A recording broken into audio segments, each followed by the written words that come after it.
So, last weekend I went to the annual street fair with my cousin, Dave. Dave's always been a bit eccentric, the kind of guy who thinks wearing mismatched socks is a fashion statement and once tried to convince everyone that pickles are just fancy cucumbers. This year, he decided to up his game by becoming a human statue.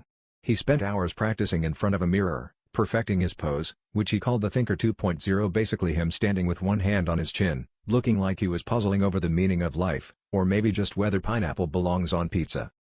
The day of the fair, Dave set himself up on a small pedestal right near the food stalls.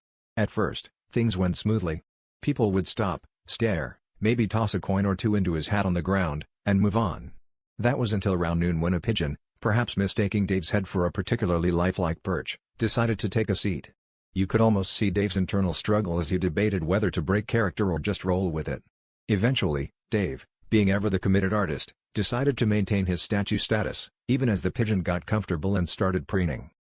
As the hours went by, the pigeon showed no sign of leaving, and word spread through the fair like wildfire. Soon, Dave wasn't just a human statue, he was the human statue with a pigeon hat. A crowd gathered, snapping photos and laughing. Dave, in his true dramatic fashion, even started to incorporate the pigeon into his routine, subtly shifting his pose to give the pigeon more prominence. Kids were whispering about the pigeon whisperer, and parents were urging their kids to take pictures with this unexpected duo.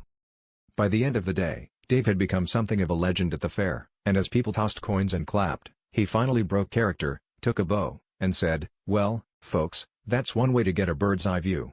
The crowd erupted in laughter, and Dave, with his new feathered friend, took his leave, already planning his next big act, something about a squirrel and a juggling act.